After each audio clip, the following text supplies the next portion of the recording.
Is it over for Daytona and Ninja? Suzuki has just launched the new GSX-8R here at Aras Toyota. And in this video, you'll find out everything about it. Onboard technology, price, available colors, and of course, how it rides here on the track.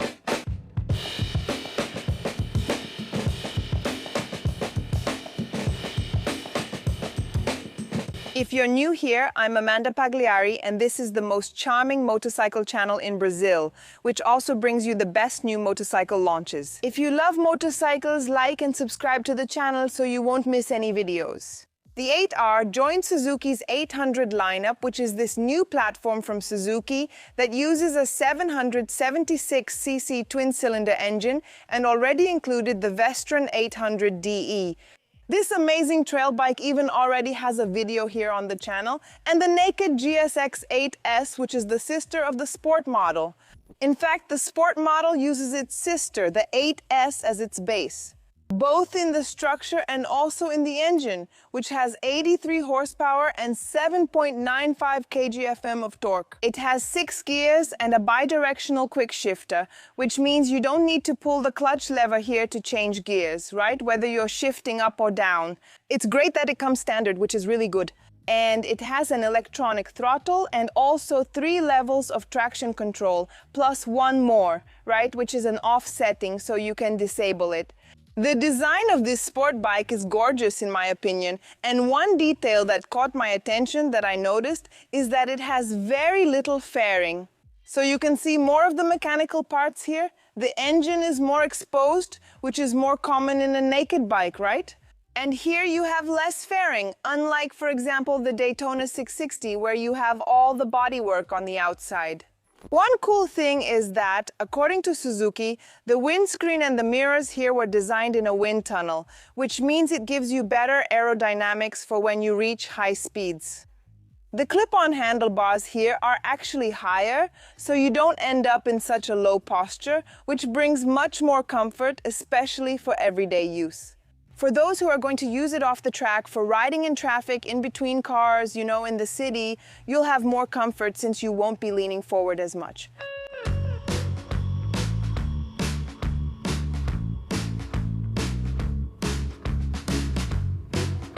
The 8R has full LED lighting, and the headlight is really aggressive, taking on this new identity of Suzuki motorcycles. And something interesting is that I liked how the exhaust, the muffler, is hidden. That's just my opinion. I always say when the muffler isn't a highlight, it's better to hide it because then it doesn't get in the way, it doesn't clutter up the motorcycle, so it's really well hidden. I really like the design of this bike. And you, did you like it or not? Comment below and hold on, I'm about to show you all the colors. The dashboard is a 5-inch color TFT LCD screen with lots of information. You really have an onboard computer. And the cool thing is that here it's set to a black background, right? But you can choose a white background or leave it on automatic, so it adjusts according to the brightness. Down here you have onboard computer information, right? Trip 1 shows kilometers per liter, right? It's really cool. Trip 2, also the average per trip, you have range, right? The distance it can go. How far you can go with the gas you have in the tank, the instant kilometers per liter, battery information, total mileage, and much more. So really, it's a super complete dashboard. And here, the traction control is off, which I'm going to show you, and there are the riding modes. You have mode A, you have mode B, and mode C, which would be like sport, rain, and road. Very interesting. Here, the gear indicator, right, the quick shifter indicator is shown here. Well, the dashboard is really cool and super complete.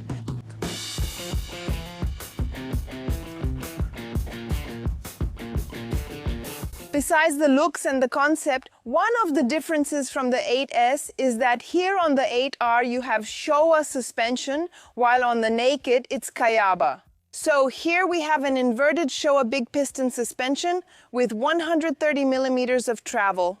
And at the rear, we have a monoshock with 130 millimeters of travel, here with spring preload adjustment. The wheels are made of alloy, 17-inch rims and tubeless tires. It comes with disc brakes on both wheels, also with the ABS system, and the calipers are from the brand Nissin. Overall, it's a naked bike with compact dimensions. It weighs 205 kilos dry, meaning without considering its fuel tank, which has a capacity for 14 liters of gasoline. The height from the seat to the ground here is 81 centimeters.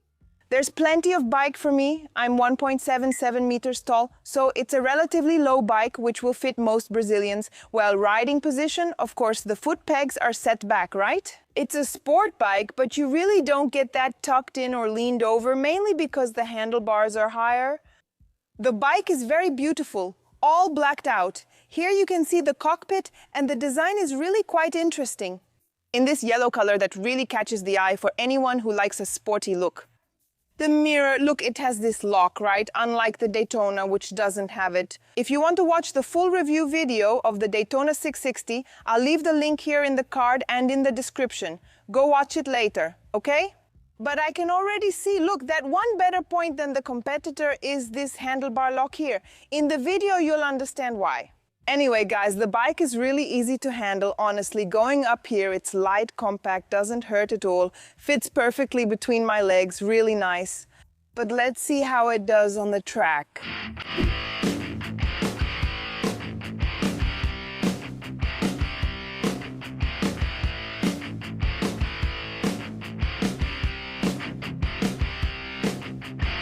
For health reasons, I had appendix surgery, so I couldn't ride here on the track.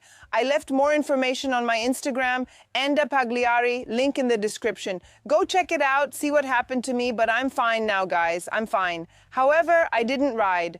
But the one who's going to tell you everything about this bike is Rafael Togni, who is an influencer, YouTuber, rider, and also a motorcycle instructor, right? And he's going to tell us here about his experience. You know everything about motorcycles. Introduce yourself to everyone. And because of the heat, I already took off my suit because under this sun here at Arasturiti, it's really tough. There's enough sun for everyone, right? But guys, I'm Rafael Togni. I also work with Amanda at Pius. We're always filming together, right? I'm also a riding instructor. I teach courses here at Arasturiti too, and we do the course together with LS Motors. If anyone wants to improve their skills, whether for the street or the racetrack, you can look for us because we have the right course for you. Promo 8 is mandatory. Get in touch with Rafa. Good prices and quality. I'll leave the information on his Instagram. He's famous, right? Let's check it out. Wow. Wow. What happened here? Wow. Wow. What happened here? Rafa, what can you say about this motorcycle here? Amanda, I really liked it because, of course, we have to remember that it's a sport touring, so we have to get rid of that stereotype of a sport bike, right? Here we have a sport touring, it's a super sport, it's a sport touring. In practice, it competes, for example, not with the 636, but with the Ninja 650, the Daytona, the new Daytona, and the CBR 650. Which isn't the rare, right? It's more touring, and this touring would be more comfortable, so you don't have to be so leaned over in such an uncomfortable position, but on the track, it makes all the difference. On the screen, you can see the comparison that Suzuki prepared here for the presentation. Just a note, the horsepower for the Daytona is wrong. Okay, it's actually 95 horsepower. Analyze this info and the others too, right? There are also videos about other sport bikes on the channel. I'll link them in the description. But continuing, it's a sport touring bike, so don't expect it to be just for entertainment, actually. Rafa has one, so what happens? When we get a super sport bike like a 636, we have an engine that revs higher, delivers more power, and is more aggressive, along with a more aggressive riding position. However, for general use, like for the average Brazilian, the average motorcyclist in the world, very few people can actually get 100% out of a sport bike. The guy is going to get a sport bike to use a little in the mountains, go for a ride, take a passenger. He'll want to travel. How many people out there with super sport bikes don't go on trips? Why not go to college on a car restriction day in São Paulo, right? Riding in the city is very common. Sport touring bikes have the advantage here since the engine won't overheat and you won't be taking wind the whole time. Your back thanks you, the riding position is much better. Look, the passenger also appreciates it. There's a wider, more comfortable seat, and the position is also more comfortable. The windshield is designed to direct the wind a bit higher, so that also keeps the wind off your chest when you're riding, especially on trips and everything. You don't always need to stay tucked in, and that's the idea behind this bike. With that, we have a comfortable bike that's good for trips. I also took it for a ride around the city, went for a little spin, really got a good feel for the bike. We hit the road a bit, and its purpose is really cool. But man, its handlebar is higher. Right? Yeah, its handlebar isn't a super sporty one, you know, the kind that's really low like we used to see on the old 750s. Here we have clip-ons that are a bit higher, so you still get a more versatile bike. You can ride it on track days or at the racetrack, which is why we're testing it here. The bike is versatile enough for daily use too. For traveling, for cruising around, for carrying a passenger, for adding a luggage rack if you want, for taking it to track days, you end up with a versatile bike. But then, since you have a racing background, right, you really know what you're talking about. I want to know how it is on track because I talked to other journalists, right? And I even said that the biggest difference here is the suspension, right? So have you ridden the 8S I have? So people mentioned that the suspension here is much better tuned. I wanted you to comment on that compared with a naked bike, how it performed, the acceleration, if these 7.9 kilogram meters of torque are good, right? Because we have the competitor, which is the Daytona, right? That has more horsepower. But I wanted you to give more of an overview, I don't know, about its racing aspect. So let's go. Talking about the sportier side, since we were able to test both the R and the S, what did we notice in both?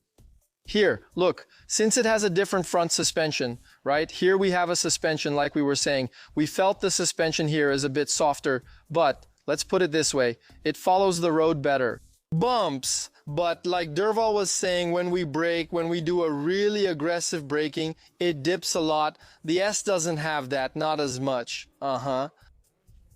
Adjustment tuning on the front suspension is one of its features, but like that's for someone who's already riding pretty aggressively. For general use, it's fine. You can get used to it. You can have a really nice ride with it, even with the original tire that comes on it, which is this dome up, which I really liked. It's a tire, of course, but it's not a super sporty tire. Then you can change it. If they're using it to change gears if they want, you can already have a nice ride. Its quick shifter works really well. Everyone was impressed. It's a very fast quick shifter. It works as fast as the quick shifter on my bike, which is a racing quick shifter. That's cool. So it shifts gears really fast. It's a very light bike, but what impressed me the most about it were the brakes. Wow, that's cool. It brakes really well and you can also rest, right? Yes, it brakes. Just like the 636, it's a very good brake. It's a brake you can trust. That's great.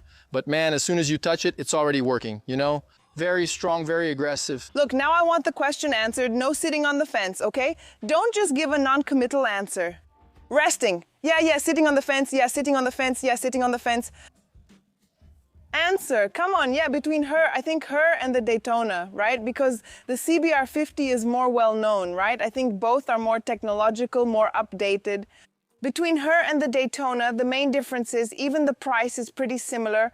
Hold on, I'll tell you the price in a moment, but it's pretty similar. So what can you say to someone who's unsure? So look, if the guy is, of course, between these two, sport touring and all, if he's looking for a bit more sportiness, aggressiveness, right? A more aggressive ride maybe. But yeah, it depends because of the gearing. Oh, okay. Here, we'll reach just over 200 kilometers per hour, while the Daytona is around 220. Both can go a bit over 200, but you can adjust the sprocket to increase top speed. You can modify it, but this is with the original 3-cylinder engine. Yeah, the 3-cylinder engine of the Daytona with the longer gearing is very aggressive. So it's a really good bike for acceleration. It's also really good coming out of corners. And since it has more power, it's an engine that revs higher. You can have a sportier feel. It's really sporty.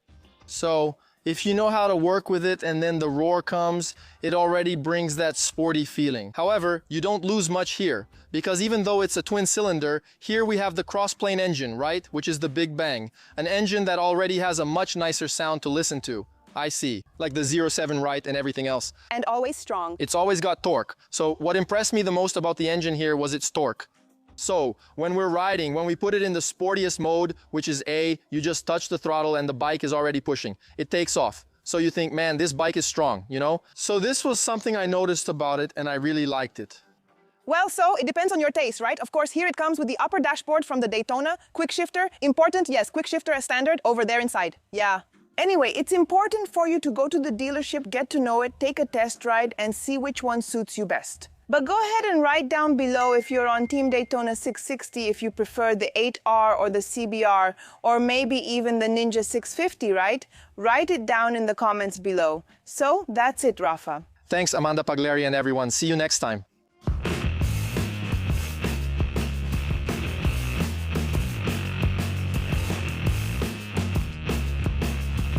And it's available in 4 colors with a suggested retail price starting at 56,900 reais. But this color here will only arrive in Brazil in May. So what's your favorite color? Yellow, blue, black, or this one here, silver? Write it down below. Remember, if you want to buy your Suzuki R8, RS, V-Strom, or any other Suzuki model you want, Hauju and Kinko as well. And Zontes, my tip is for you to go to Carmel Suzuki. This store has 2 locations to serve you better in the countryside of São Paulo. They accept Suzela as part of the payment through financing or consortium. Get in touch with him. Seriously, Suzuki, Hauju, and Kinko. And Zontes, you click the link in the description, talk to the manager, and leave with your brand new motorcycle. Say you came here from the Motoplay channel so you can get a gift. Info in the description and on screen. So that's it. If you liked the video, leave a like and share this news with your friends who like sports bikes. Or even if they don't like it, you can send it to them because I'm sure they'll enjoy the video. Subscribe to the channel if you haven't already. And if you want access to exclusive content like early videos, photos, wallpapers, Amandinha's exclusive calendar, priority replies here in the videos, and much more, my tip is for you to become a member here on the Motoplay channel. Up here, I left the video of the Daytona 660 with a complete review for you to watch and compare. And down here, I left another really cool video for you. See you next time. Sending another kiss.